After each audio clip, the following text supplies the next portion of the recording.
Hi, my name is George Grijalva, and I'm a carpet cleaner just like you. And this is my Carpet Repairs DVD.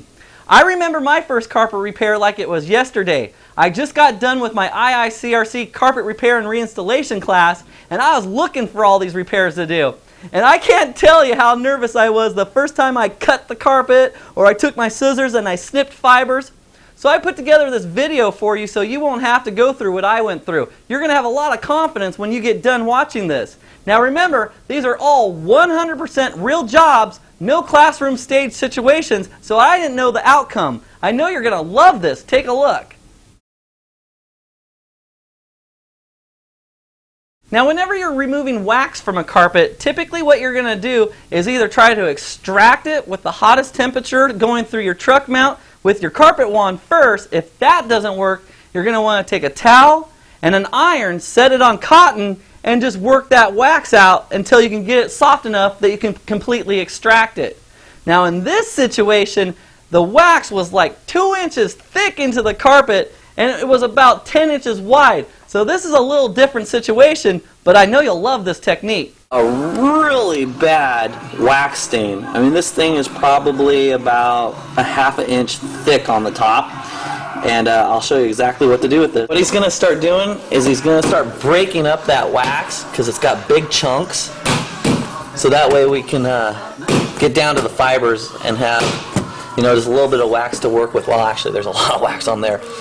Now he's chiseling it off the top of the carpet.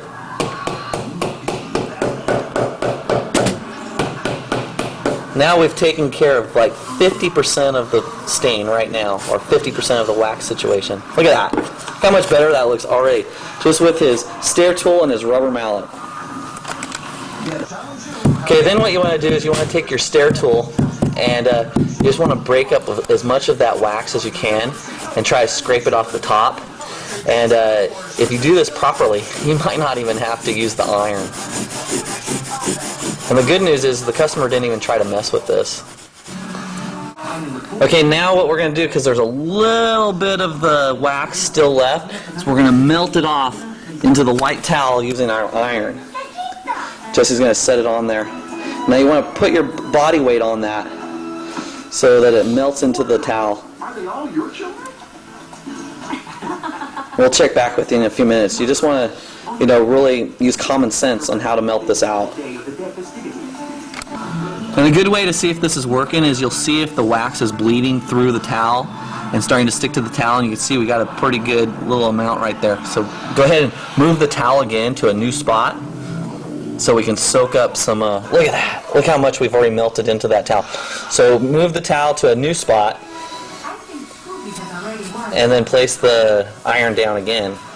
And you just keep moving your towel around to new spots until you've used up all the spots on your towel that you can, and then you may need to use another towel. And make sure you're putting your body weight down on this so that the wax is melting into the towel. You can't just set the iron on top of it, that won't work. See how Jesse's actually putting his body weight into it? He's actually putting a lot of pressure on that hand right there. This is what makes you a professional. Look at that. You can see how much is still melting into that towel. So he's going to find a new spot on that towel again. And this is why you get paid the big bucks, right here.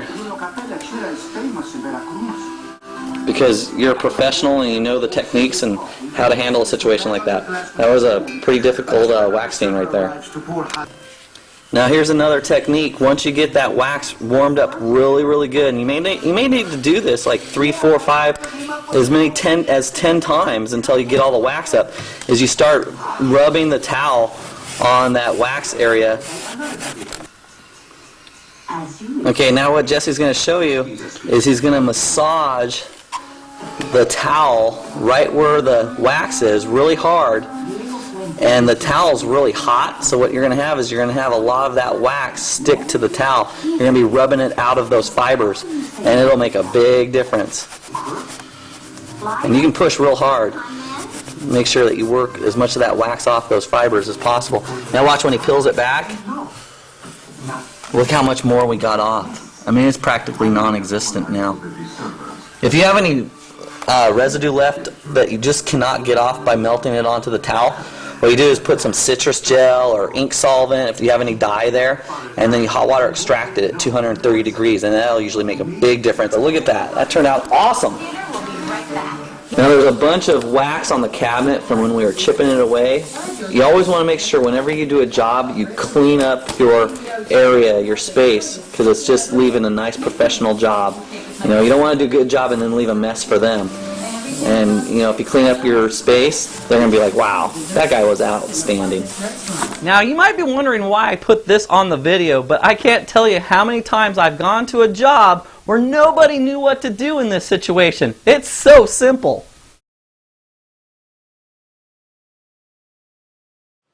I have gone out for so many jobs where this is all it is. Just a protruding tuft. Homeowners, for some reason, they lose their mind when they see one of these. They think for some reason their carpet is defective, or if they pull on it, they're going to create this big pulled row, which is probably true if they pulled on it or if it got stuck on their vacuum cleaner. But the thing is, you want to explain to the customer all they need to do is snip it right down at the level loop pipe and everything is fine. You may want to recommend that they go and get themselves a pair of duckbill scissors, or if you have an extra pair, you could give it to them. But this next job that's coming up, sometimes it'll pull a few loops out and you have to put a couple loops or reburl them back in. So I'm going to show you how to do that in case this situation ever happened to you. But that's all you got to do. Protruding tuft. Now this next situation, you're probably not going to come across this very often, but if you do, you're going to know exactly what to do and what it is. If you're teaching an IICRC Senior Carpet Inspector course, you're probably going to want to use this footage because it's really rare. What happened was a black piece of yarn was floating in the manufacturer, landed on the tufting process, and the needle actually pushed in a black piece of thread. So that brings a little bit of alarm to the customer. They're unsure about it, and so you don't see this very often. It's very rare. What I'm going to do is I'm going to cut that out and see how it looks, and then if it doesn't look very good and it leaves a hole, we're going to reburl a couple rows into there.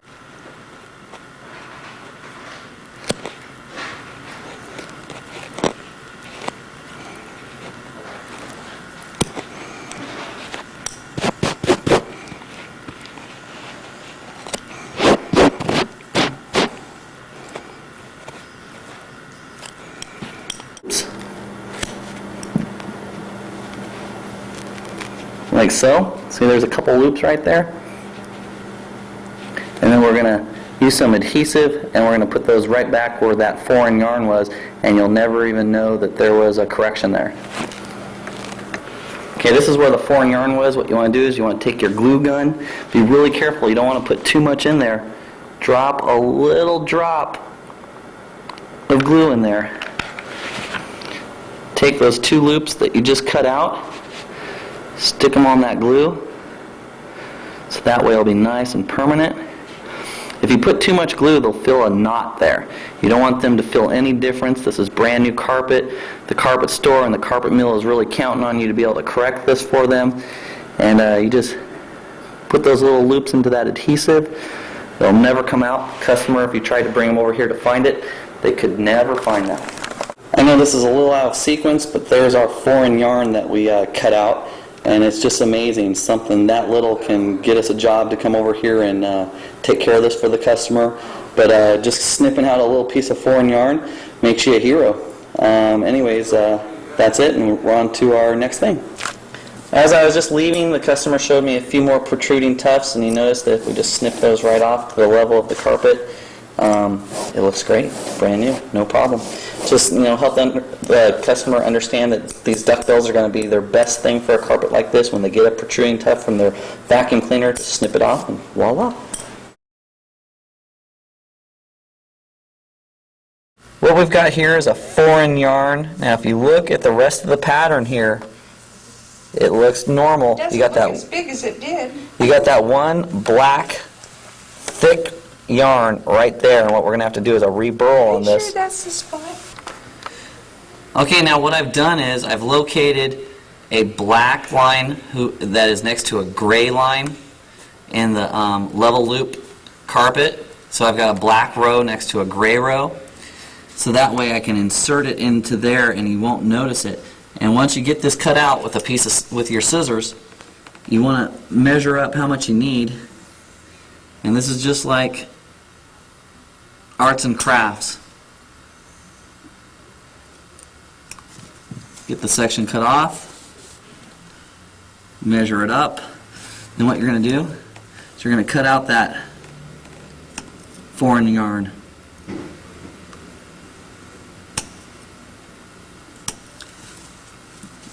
You may be able to cut it out without even having to replace it with a new one.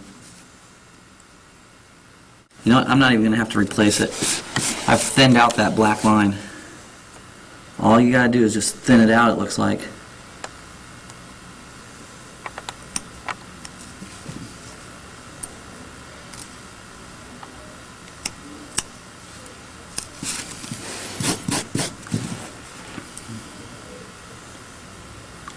You're like a carpet surgeon.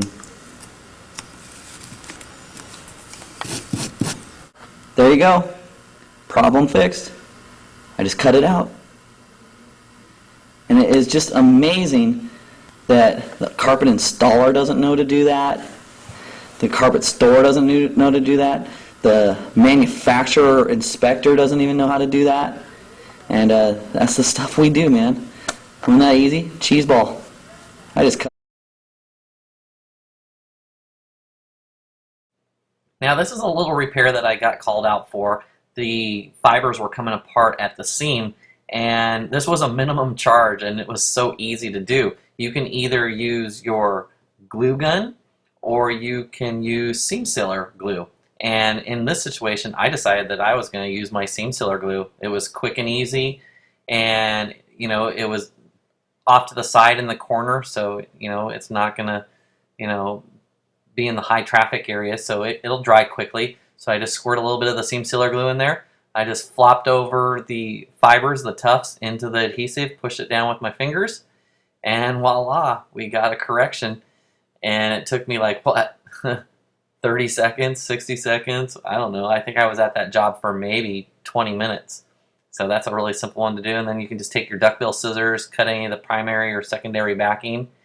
And these customers were so funny because they thought they needed new carpet because of this situation. So in our line of work, doing something this simple can make you the hero. And now I still clean their carpets today.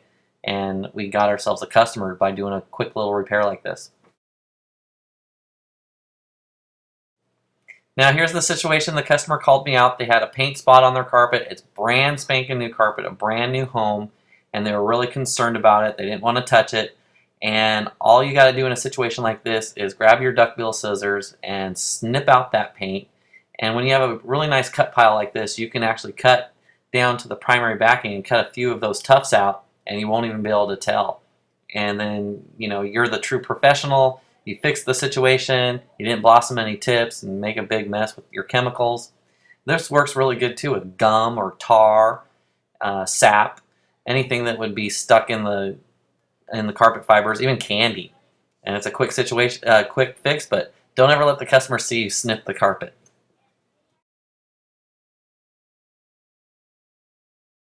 Here's a different job with paint spots on their stairs. This is a brand new house. The customers didn't want to move in until these paint spots were taken care of. And in this situation, I love it because I don't have to hook up my machine. I don't have to pull out my POG or my citrus gel to remove the paint, because this paint is just sitting right on the tips. And sometimes there's, you know, a little bit of paint on a couple of the fibers, and it doesn't matter if you cut out a few of them. So what I'll do is I'll just grab my duckbill scissors. I love my duckbill scissors. I mean, I correct more situations with my duckbill scissors.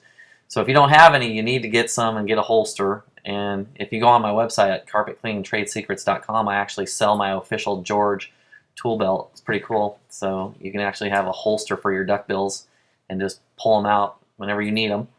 And you just take your duckbills and you just trim off the paint right off the tips of the fibers, and just pay attention to what you're doing. It's really simple to do. And then, you know, you didn't blossom any tips. It was quick and easy, but you can't do this in every situation. You just got to learn when you can do it, when you can't do it, and that all comes with experience. But look at that. I saved the day The builder is ecstatic. The homeowner is ecstatic. I'm going to be cleaning this customer's home on a regular basis. The builder is going to use me on a regular basis. Just remember, don't let the customer see you do this, because they'll be like, I could have done that, and then you'll have a hard time collecting your payment or your minimum charge, whatever you're charging them for this. And look at that. We saved the day.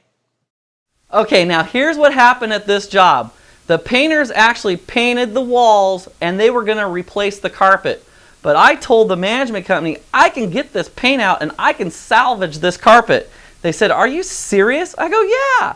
So this is exactly what I did to save the day.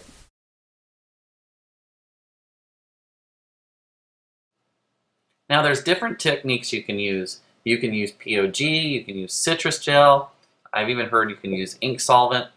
Now in this situation you just want to use common sense. And so I decided before I use any of my products, I'm just going to get rid of the largest amount of the paint possible. So if there's any residue left over, I can use any of my cleaners and extract it. So you take your duckbill scissors and you just start trimming. And you want to just try to trim the tips of the fibers and just the paint off. If the paint's really down into the bottom of the fibers on the secondary and primary backing, then you're going to have a tough time doing this. But fortunately, the painter, when he was painting the walls, he got it just on the tips. And so I'm just taking my duckbills, taking my time, and I'm just trimming the paint right off the tips. And you want to make sure your duckbill scissors are really sharp, because if you have dull scissors, you're going to have a really tough time with this. That's why I always make sure that I have extras in case a pair goes dull on me. And you just want to make sure that you're constantly only using your duckbill scissors for when you need them, like this. You want to avoid using your duckbill scissors just for anything. And I save them for situations where I need them. And I'm just trimming off the tips, and you can see how bad the paint is on these stairs. And so this is just a really good situation for you to see if the situation is really bad, what you can do and what you can't do. But if you have smaller situations than this, you're going to be able to tell that, what, I can use the technique with the duckbill scissors, just trim off the paint off the tips, because I saw that one job that George did where there was paint up the stairs on almost every single step. And if you just take your time, this will take maybe about 15 minutes to actually trim off all this paint. I'm not going to show you every single one because I don't want to bore you completely to death.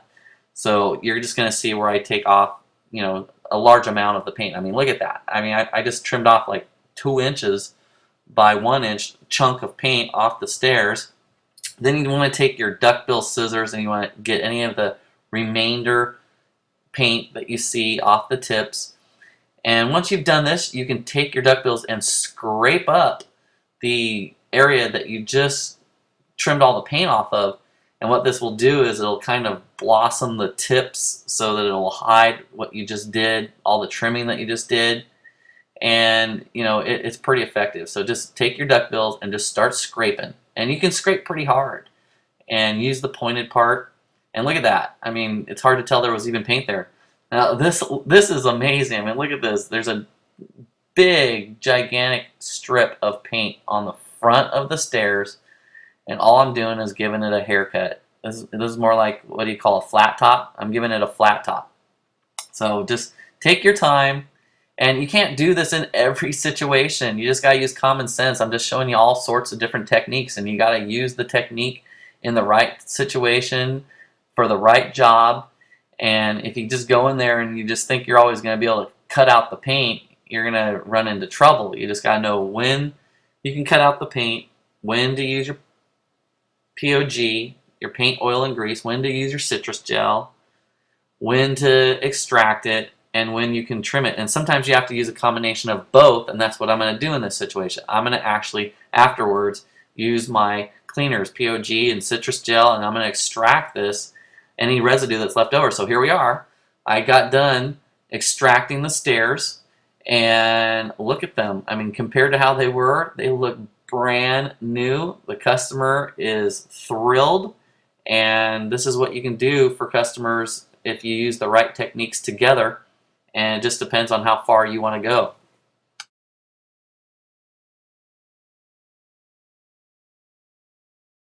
Now here's some bleach spots. And normally what I would do is do a color repair on these, but these kind are so easy to take care of. They're about the size of a dime or a pea.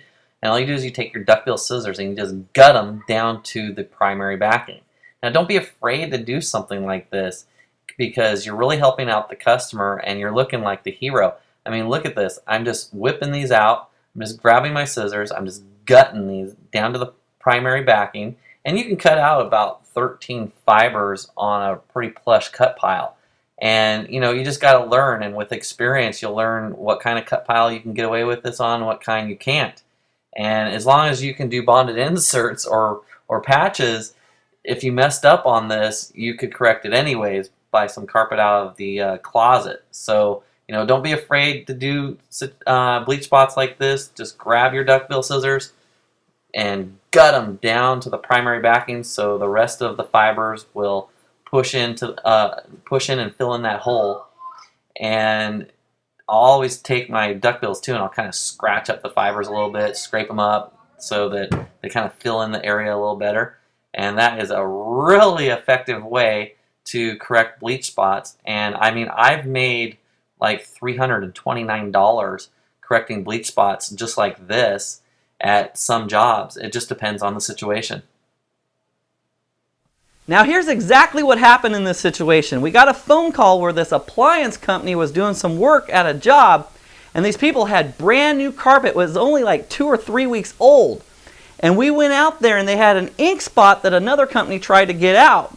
Well, you know what? I've got a little bit of experience with ink. Sometimes you can pop it out, sometimes you can't. So this is what I came up with.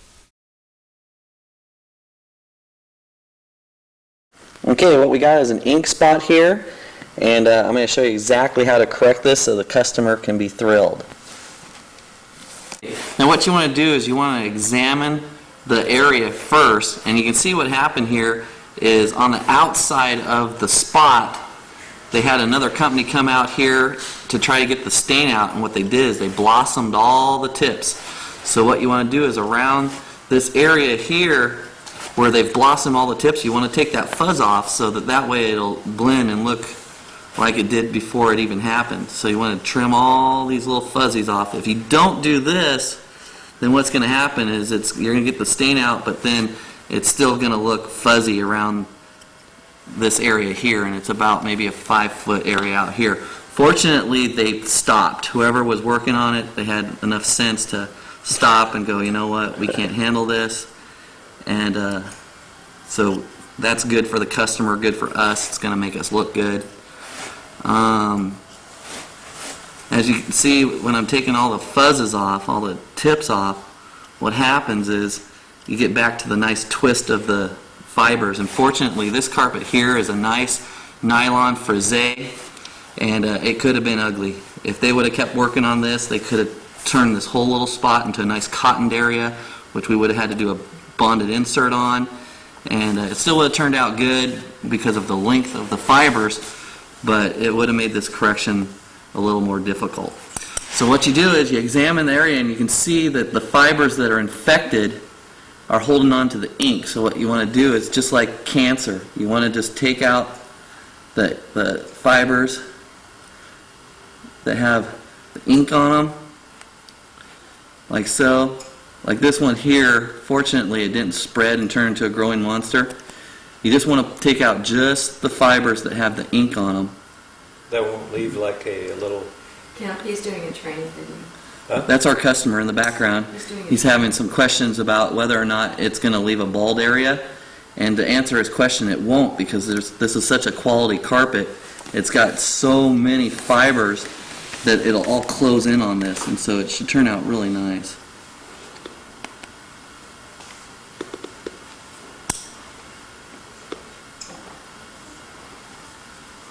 You want to leave as much of the fibers as you can, just dip the infected area. You want to take your time, make sure you don't cut out any ones that are clean, because they're going to hide the spot.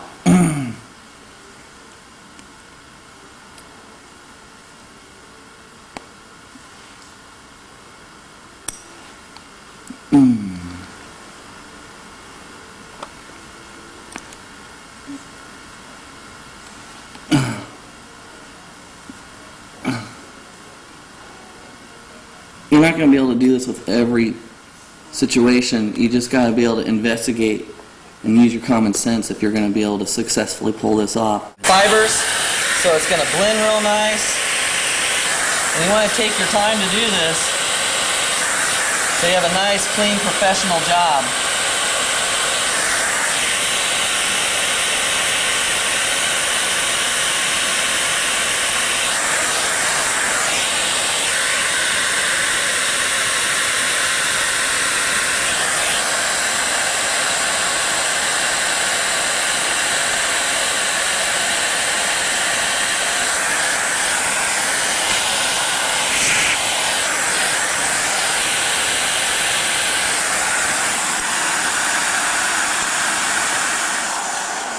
Now look at that. Once they start walking on it, it'll all go back to normal. I'm very pleased. That's nice. You hear that, customer? That was awesome. That's one of our favorite things to hear. Come on, get Kemper on there. That and here's a $1 million check. That's my second That's favorite thing to hear. You're famous. That's it. That's it. Looks great. Then you match it back down like the rest of the carpet when they're walking on it. That looks great, And George. you're golden.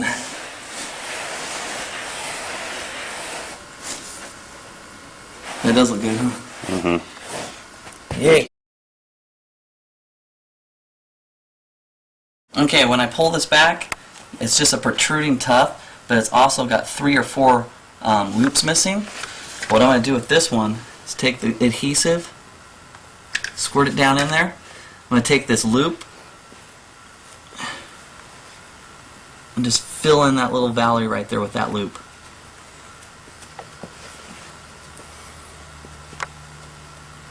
Piece of cake. Up here, we got a little bit of a mess going on. See if we can adhesive that back down in there too. Oh yeah, a piece of cake. So take some adhesive, put it in there, take the pieces, push them down in there. Same thing here. Adhesive, adhesive. Take the pieces, shove them down in there, like so. The stragglers, just get rid of those.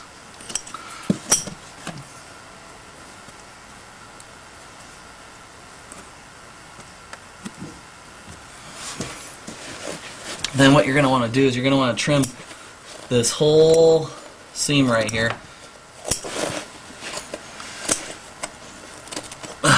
So they don't have anything get caught. And then teach your customer how to do this if they have any protruding tufts. Then we won't get any callbacks on any of this, because if they snip it right away,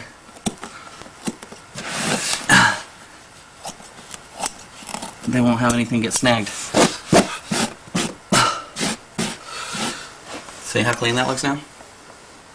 Voila. And what you want to do whenever you're starting any kind of carpet repair is you want a brand new blade. I can't emphasize enough on using a brand new blade. Here's our pulled row. It's about 2 inches long. Now this is going to be a really simple correction.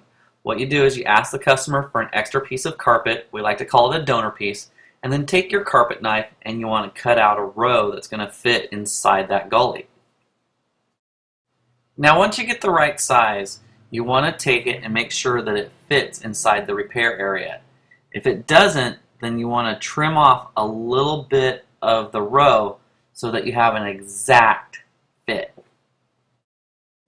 Take your carpet knife and you're going to want to cut through the primary and secondary backing. You're going to want to make enough room so that when you replace the new row into the damage area, it's going to fit at the same level as the other rows. So that way it's not sticking up or sticking in too deep. Take your new row and make sure that you have a good fit. Once you feel comfortable, grab your glue gun and put a reasonable amount of adhesive into the repair area. Now you're going to have to move quick because this glue will dry fast. Place the new row into the repair area. Use your duckbill scissors to manipulate the row into position, and you're going to want to push it into the hole that you created with the carpet knife so that it's at the exact same level as the other rows. This is the secret and the trick to give the customer an illusion that it never happened in the first place. Now once you have it in position, if there's any protruding tufts or little pieces of carpet that are sticking up, you want to trim those off with your duckbill scissors. This is very important because this will hide your repair. That looks fantastic. Can you see it? I can. It's right there. But imagine if you were walking into the room and you were standing up straight, you'd never see it. Here's the situation. The homeowner's dog got his collar stuck on one of the loops on their brand new Berber carpet. This is only 3 weeks old, so the lady is really freaking out. So you want to make sure that you do the best correction you possibly can in a situation like this, because she is thinking her carpet's defective, she's thinking that she needs new carpet, and you want to take that loop, just snip it off, and then just start gutting out any of the little pieces that are down there in the pulled row. And then fortunately we had an extra piece of carpet, which is our donor piece, and this is just a simple repair. And this is a little bit different technique than you've already seen. So you want to get your row that's going to fit into the pulled row area. Now what we're going to do on this one is we're actually going to cut off the secondary backing right between the primary backing. So you're cutting right in the middle where the adhesive is, and you want to leave as much of the primary backing on the loops. So this time we're going to have, it looks kind of like a caterpillar. And we're just going to insert that caterpillar into this area. Now the reason I chose to do this is because we really got to make sure this repair turns out perfect. And sometimes if you leave the secondary backing on with the primary backing, it's too thick even when you take your carpet knife and you cut up the primary and secondary backing. So that's what I'm doing. I'm cutting up the primary and secondary backing all the way down to the pad, making room for our new row. Because we're going to be inserting the entire row, you want to make sure you fill that entire gully with adhesive. And then we're going to take our row with some very large tweezers. I love this tool, so get a pair of big tweezers. You can get them like at a candle store. And I'm just going to insert it into the gully just like a surgeon. And I'm going to grab my star roller and I'm going to attach it to the adhesive. And you can also use one of the star rollers that is a flat roller. And then I'm just going to take my tweezers and I'm just going to push it down into the adhesive and the little gully that I carved out with my carpet knife, just to get it to the exact same height of the rest of the carpet and make sure that it's submerged into that adhesive so it's going to stay and be permanent. We don't want this to pull up later. And just take your time and just, use common sense. And remember, you're on limited time here, because the glue is going to dry pretty quickly. So there we are. Look at that. I mean, you can't even tell that there was ever a pulled row there. I think this customer is going to be ecstatic. And, thumbs up. You did it. There's a pulled row.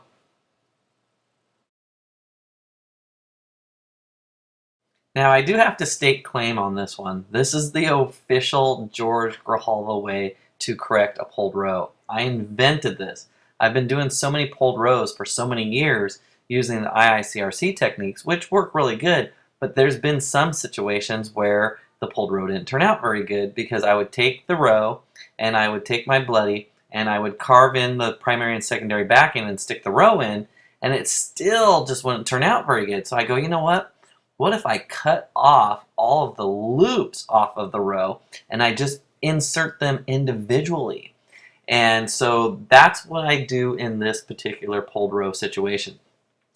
You want to make all your loops these little tiny horseshoes, and then grab your glue gun, and you want to put about an inch of glue in there, not too much. You want to be able to move at the pace that the glue dries. So about an inch of glue will give you enough time to stick your loops into that glue. And you want to be really careful, because this glue is sticky. So you take each individual loop, and it seems like it's going to be a pretty tedious process, but it's not. This will take like 5 minutes. And you can use like a large pair of tweezers to do this. I have those and I use those a lot of times, but I didn't have them with me today, so we're just going to use my fingers.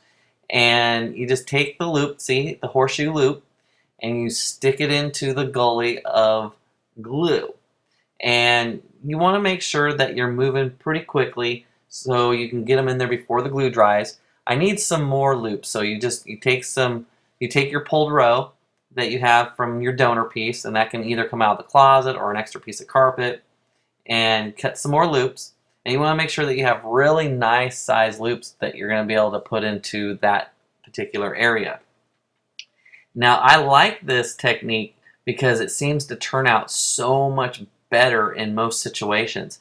So take your glue gun once again, only put about 1 inch of adhesive in there, and be careful that you don't put too much adhesive and not too little adhesive. You want to put just the right amount of adhesive into that gully. And then once again, grab your loops and just individually place them. And you notice with my fingers, I'm tapping it into place very gently but firmly. You don't want to smash it down too much because you don't want the glue to be absorbed by the entire loop, because then you'll create a hard spot. When the customer walks on this, you want them to still feel like there was never a repair done, that they can't even tell. And so you're just getting the very ends of the loop into the adhesive, and you're getting it, where it's actually touching the primary backing, and it's holding it in place really good once it dries, so that way when they vacuum, it's not going to pull out a row. And just take your time, have fun with this. And I would normally charge anywhere from like $129 on up to about $429. It really just depends on the situation, the job, and when you're doing repairs and you're really saving the day and they're thinking about replacing the carpet, if you can charge them about the third of the cost of replacing, that customer is going to be ecstatic. Now, you always want to make sure it's a win-win for the customer. You don't want to rip anybody off. So you just want to make sure that you use common sense when you're pricing out situations and repairs like this. And I mean, look at this. I mean, you can't even see where the pulled row was. And I just love this technique. I came up with it. And so I own it, but you can use it.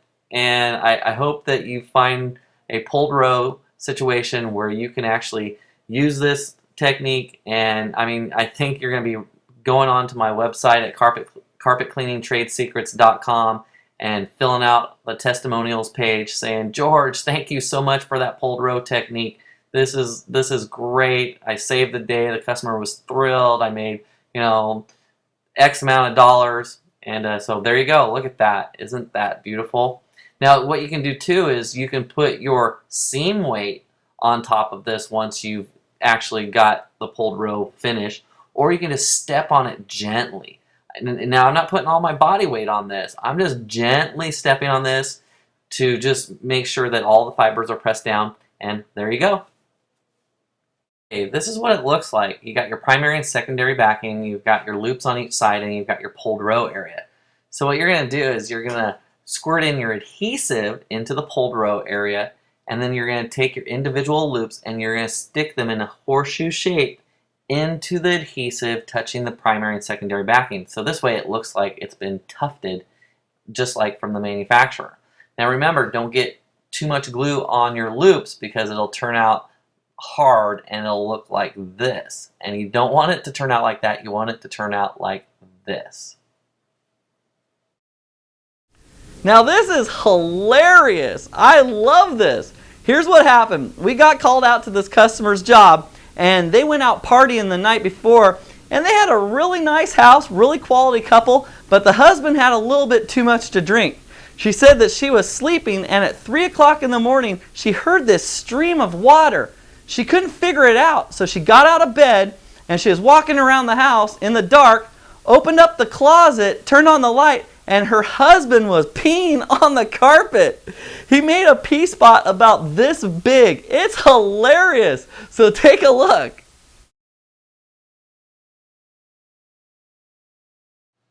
Whenever you're dealing with a urine or pet damage situation, you want to use your FBI UV light because it will show the exact damaged area that you need to correct.